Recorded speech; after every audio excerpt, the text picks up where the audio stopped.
ಅಖಿಲ ಭಾರತ ಆಡಳಿತ ಸೇವೆಯಲ್ಲಿ ದಿವ್ಯಾಂಗರಿಗೆ ಪ್ರಾತಿನಿಧ್ಯ ಒದಗಿಸಲಾಗಿದೆ. ಪ್ರತಿ ವರ್ಷವೂ ಉನ್ನತ ಮಟ್ಟದ ಅಧಿಕಾರಿಗಳಾಗಿ ದಿವ್ಯಾಂಗರು ಹೊರಬರುತ್ತಿದ್ದಾರೆ. ವಿಕಲಚೇತನರು ಆತ್ಮವಿಶ್ವಾಸದಿಂದ ಜೀವನ ನಡೆಸಬೇಕು ಎಂದು ಜಿಲ್ಲಾಧಿಕಾರಿ ನಿತೇಶ್ ಕೆ ಪಾಟೀಲ್ ತಿಳಿಸಿದರು. ಜ್ಯೋತಿರ್ಗಮಯ ದೃಷ್ಟಿ ವಿಕಲಚೇತನರ ಬೋಧಕರ ಸಂಘದಿಂದ ಹುಬ್ಬಳ್ಳಿಯ ಆನಂದ ನಗರದ ಅಂಧ ಮಕ್ಕಳ ಸರ್ಕಾರಿ ಪಾಠಶಾಲೆಯಲ್ಲಿ ಆಯೋಜಿಸಲಾದ ದಂತ ಕಾರ್ಯಾಗಾರ ಉದ್ಘಾಟಿಸಿ ಮಾತನಾಡಿದರು. ಹಲ್ಲು ಹಾಗೂ ಬಾಯಿಯ ಶುಚಿತ್ವಕ್ಕೆ ಹೆಚ್ಚಿನ ಮಹತ್ವ ನೀಡಬೇಕು. ಕನ್ನಡ ಭಾಷೆಯಲ್ಲಿ ಮುದ್ರಿಸಲಾದ ಹಲ್ಲಿನ ಶಿಕ್ಷಕರು ಬ್ರೈಲ್ ಪುಸ್ತಕ ದೃಷ್ಟಿ ವಿಕಲಚೇತನರಿಗೆ ಸಹಕಾರಿಯಾಗಲಿದೆ. ಇಂದಿನ ದಂತ ಕಾರ್ಯಾಗಾರದಲ್ಲಿ 21 ಶಿಕ್ಷಕರಿಗೆ ತರಬೇತಿ ನೀಡಲಾಗುತ್ತಿದೆ. ಇವರು ಸಾವಿರಾರು ವಿದ್ಯಾರ್ಥಿಗಳಿಗೆ ಮಾರ್ಗದರ್ಶನ ಮಾಡಲಿದ್ದಾರೆ. ಜ್ಯೋತಿರ್ಗಮಯ ದಂತ ಸಂರಕ್ಷಣಾ ಸಂಸ್ಥೆ ದಂತ ಆರೋಗ್ಯದ ಕುರಿತು ಕನ್ನಡದಲ್ಲಿ ಬ್ರೈಲ್ ಪುಸ್ತಕ ಹೊರತಂದಿದ್ದು ಶ್ಲಾಘನೀಯವಾಗಿದೆ ಎಂದರು. ಮಹಿಳಾ ಮತ್ತು ಮಕ್ಕಳ ಅಭಿವೃದ್ಧಿ ಇಲಾಖೆ ಉಪನಿರ್ದೇಶಕಿ ಭಾರತಿ ಶೆಟ್ಟರ್ ಸ್ವಾಗತಿಸಿದರು. ಜ್ಯೋತಿರ್ಗಮಯ ದಂತ ಸಂರಕ್ಷಣಾ ಸಂಸ್ಥೆ ಅಧ್ಯಕ್ಷ ಡಾಕ್ಟರ್ ವೈ ಸ್ಯಾಮುಯಲ್ ವಿಶಾಲ್ ಪ್ರಾಸ್ತಾವಿಕವಾಗಿ ಮಾತನಾಡಿದರು. ಪ್ರಾಧ್ಯಾಪಕಿ ಡಾಕ್ಟರ್ ಬಿಂದು ಪಾಟೀಲ್, ವಿವಿಧ ವಿಕಲಚೇತರ ಶ್ರೇಯೋಭಿವೃದ್ಧಿ ಸಂಸ್ಥೆಯ ಮುಖ್ಯಸ್ಥರು ಉಪಸ್ಥಿತರಿದ್ದರು.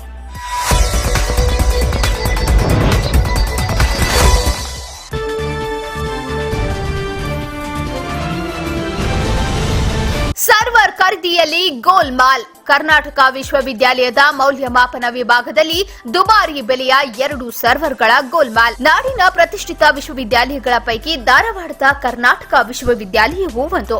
ಆದರೆ ಇದೀಗ ಇಲ್ಲಿನ ಆಡಳಿತ ಮಂಡಳಿ ಸರ್ವರ್ ಖರೀದಿಯಲ್ಲಿ ಗೋಲ್ಮಾಲ್ ಮಾಡಿದೆ ಅನ್ನೋ ಆರೋಪ ಎದುರಿಸುತ್ತಿದೆ. ತರಾತುರಿಯಲ್ಲಿ ಖರೀದಿ ಪ್ರಕ್ರಿಯೆ ಮಾಡುವ ಮೂಲಕ ಆಡಳಿತ ಮಂಡಳಿ ದುಬಾರಿ ಬೆಲೆಗೆ ಸರ್ವರ್ ಖರೀದಿಸಿದೆ ಅನ್ನೋ ಆರೋಪ ಕೇಳಿಬಂದಿದೆ. ಕರ್ನಾಟಕ ವಿಶ್ವವಿದ್ಯಾಲಯದ ಮೌಲ್ಯಮಾಪನ ವಿಭಾಗದಲ್ಲಿ ದುಬಾರಿ ಬೆಲೆಯ 2 ಸರ್ವರ್ಗಳ ಖರೀದಿ ಮಾಡಲಾಗಿತ್ತು.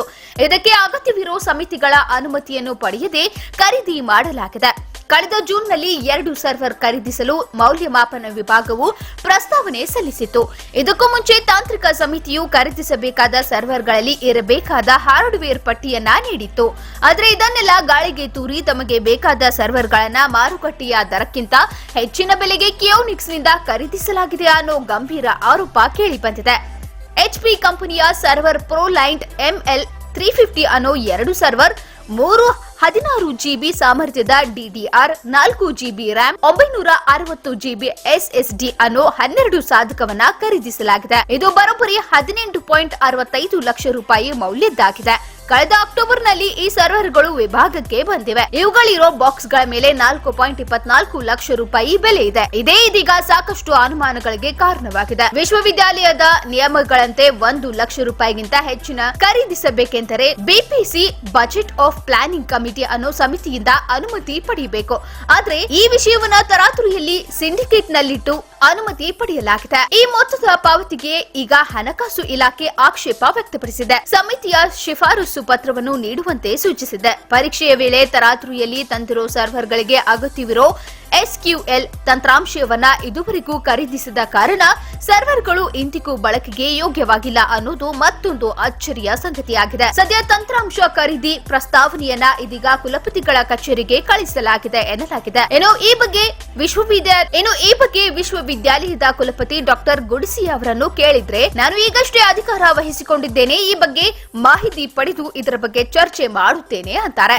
ಈ ಬಗ್ಗೆ ಪರೀಕ್ಷೆ ಹಾಗೂ ಮೌಲ್ಯಮಾಪನ ವಿಭಾಗದ ಕುಲಸಚಿವ ಡಾಕ್ಟರ್ ರವೀಂದ್ರ ಕದಂ ಅವರನ್ನ ಕೇಳಿದ್ರೆ, ತಮ್ಮ ವಿಭಾಗದಲ್ಲಿರುವ ಸರ್ವರ್ಗಳು 2007ರಲ್ಲಿ ಖರೀದಿಸಲಾಗಿದ್ದು ಅವು ಈಗಿನ ಅಗತ್ಯಕ್ಕೆ ಪೂರಕವಾಗಿಲ್ಲ. ಆಧುನಿಕ ತಂತ್ರಜ್ಞಾನದ ಸರ್ವರ್ ಖರೀದಿಸುವಂತೆ ಸೂಚಿಸಲಾಗಿತ್ತು.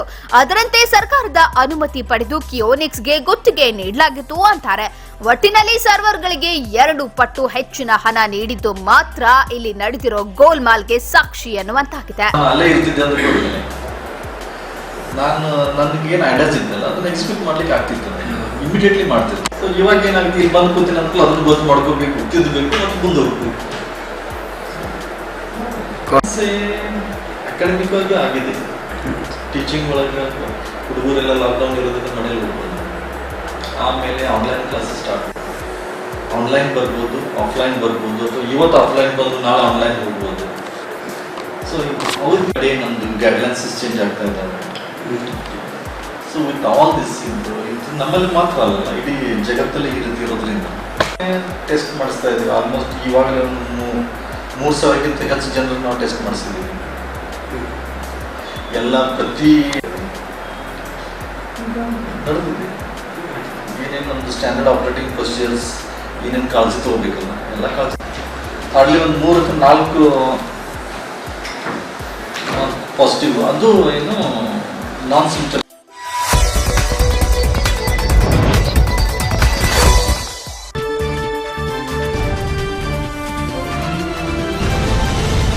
ಬೀದರ್ ಔರಾದ್ ರಾಷ್ಟ್ರೀಯ ಹೆದ್ದಾರಿಯ ಕಾಮಗಾರಿಗೆ ಚಾಲನೆ ನೀಡುತ್ತಿರುವಾಗ ಚುನಾವಣಾ ನೀತಿ ಸಂಹಿತೆ ಉಲ್ಲಂಘನೆ ಅಲ್ಲವೇ ಎಂದು ಕೇಳಿದ ಪತ್ರಕರ್ತರ ಮೇಲೆ ಕೈ ಮಾಡಿದ ಸಚಿವ ಪ್ರಭು ಚೌಹಾಣ್. ಬೀದರ್ ನಗರದಿಂದ ಔರಾದ್ ಮೂಲಕ ಮಹಾರಾಷ್ಟ್ರ ನಾಂದೇಡ್ಗೆ ಹೋಗುವ ರಾಷ್ಟ್ರೀಯ ಹೆದ್ದಾರಿಯಾದ ಬೀದರ್ನಿಂದ ಔರಾದ್ವರೆಗಿನ ಸುಮಾರು 47 ಕಿಲೋಮೀಟರ್ ವರೆಗೆ ದ್ವಿಪಥ ರಸ್ತೆಯ ಕಾಮಗಾರಿಗೆ ಭೂಮಿ ಪೂಜೆ ಮಾಡುವ ಮೂಲಕ ಚಾಲನೆ ನೀಡುತ್ತಿರುವ ಸಚಿವ ಪ್ರಭು ಚೌಹಾಣ್ ಅವರಿಗೆ, ಸರ್, ರಾಜ್ಯದಲ್ಲಿ ಗ್ರಾಮ ಪಂಚಾಯಿತಿ ಚುನಾವಣೆ ನೀತಿ ಸಂಹಿತೆ ಜಾರಿಯಲ್ಲಿದೆ. ನೀವು ಕಾರ್ಯಕ್ರಮಕ್ಕೆ ಚಾಲನೆ ನೀಡುವ ಮೂಲಕ ಚುನಾವಣಾ ನೀತಿ ಸಂಹಿತೆ ಉಲ್ಲಂಘನೆ ಮಾಡುತ್ತಿಲ್ಲವೇ ಎಂದು ಮಾಧ್ಯಮದವರು ಮಾಡಿದ ಪ್ರಶ್ನೆಗೆ ತನ್ನದೇ ಆದ ಹುಡುಗಾಟದ ಶೈಲಿಯಲ್ಲಿ ಉತ್ತರಿಸಿ, ಸಚಿವರು ಚುನಾವಣೆ ನಡೆಯುತ್ತಿರುವುದು ಗ್ರಾಮೀಣ ಪ್ರದೇಶಗಳಲ್ಲಿ, ನಾನು ಕಾರ್ಯಕ್ರಮಕ್ಕೆ ಚಾಲನೆ ನೀಡುತ್ತಿರುವುದು ನಗರ ಪ್ರದೇಶದಲ್ಲಿ ಅಲ್ಲದೆ ಈ ಕಾಮಗಾರಿಗೆ ಮೊದಲೇ ಅನುಮೋದನೆ ದೊರಕಿದ್ದು ಅದರಿಂದ ಚುನಾವಣಾ ನೀತಿ ಸಂಹಿತೆ ಉಲ್ಲಂಘನೆ ಪ್ರಶ್ನೆಯೇ ಬರುವುದಿಲ್ಲ ಎಂದು ಪ್ರಶ್ನೆ ಮಾಡಿದ ಪತ್ರಕರ್ತರ ಮೇಲೆ ಕೈ ಮಾಡುತ್ತಾ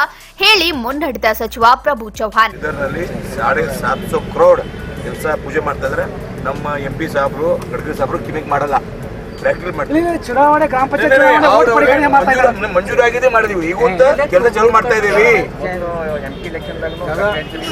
MP ಎಲೆಕ್ಷನ್ ನಲ್ಲಿ ಮಂಜೂರಾಯ್ತು ಟೆಂಡರ್ ಆಗಿದೆ. ಟೆಂಡರ್ ಟೂ ವೇ ಪಾಪ್ಯುಲೇಷನ್ ಕಡಿಮೆ ಆದಾಗಿ ಬರೀ 4 ಇತ್ತು, ಪಾಪ್ಯುಲೇಷನ್ ಕಡಿಮೆ ಆದಾಗಿ ಚೇಂಜ್ ಆಗಿದೆ, 2 ವೇ ಆಗಿದೆ. ಹೈದರಾಬಾದ್ ಕಂಪನಿ ಇದೆ. ಭೂಮಿ ಪೂಜೆ ಆಯ್ತು, ಕೆಲಸ ಯಾವಾಗ ಸ್ಟಾರ್ಟ್ ಆಗ್ತದೆ? ಈ ಕೆಲಸ ಸಡನ್ಲಿ ಈ 1 ತಿಂಗಳ ಒಳಗ ಅವ್ರಿಗೆ ನಾನು ಕಂಟ್ರೋಲ್ ಮಾತಾಡಿಲ್ಲ, ಕಿಮ್ಮಿನಲ್ಲಿ ಮಾತಾಡ್ತೀವಿ 1 ವೀಕ್ 1 ತಿಂಗಳ ಒಳಗ ಕೆಲಸ ಚಾಲು ಆಗುತ್ತೆ. 2 years ಅವ್ರ ಲಿಮಿಟ್ ಇದೆ. 2 years ಒಳಗೆ ಕೆಲಸ ಮುಗಿಸ್ಬೇಕು. ಒಳ್ಳೆ ಕ್ವಾಲಿಟಿ, ಬಡಿಯ ಕ್ವಾಲಿಟಿ ಬರ್ತಾರೆ. ನ್ಯಾಷನಲ್ ಅಥಾರಿಟಿ ಅವರು ನಮ್ದು ಫೋನ್ ಮಾಡ್ತಾರೆ, ಬಂದಿಲ್ಲ, ಬರ್ತೀನಿ ಹೇಳಿದಾರೆ. ಅವರು ಬೀದರ್ ಮಾಡ್ತಾ ಇದ್ದಾರೆ, ಬೀದರ್ ಮಾಡಿ ಬರ್ತಾರೆ. ಈ ಜವಾಬ್ದಾರಿ ನಮ್ದು, MP ಸಾಹೇಬ್ ಜವಾಬ್ದಾರಿ ಮಾಡೇ ಮಾಡ್ತೀವಿ. ಈ ಟೌನ್ ಪಂಚಾಯತ್ ನಲ್ಲಿ ನೀತಿ ಸಂಹಿತೆ ಇರಲ್ಲ. ಬಟ್ ಹಳ್ಳಿ ಊರಾಗೆಲ್ಲ ಹಾಕಿದಿರಿ ಅಂತ ಆರೋಪ. ಹಳ್ಳಿ ಊರಾಗೆಲ್ಲ ಇವರ ಇದು ಹಳ್ಳಿ ಹಾಕಿಲ್ಲ, ನಾವು ಎಲ್ಲಿ ಹಾಕಿದೀವಿ? ಹಳ್ಳಿ ಹಾಕಿಲ್ಲ, ಹಳ್ಳಿ ಹಾಕಿದ್ದಾರೆ. ಅದು ನಿಮಗೆ ಗೊತ್ತಿಲ್ಲ. ನಮ್ಗೆ ಗೊತ್ತಿಲ್ಲ.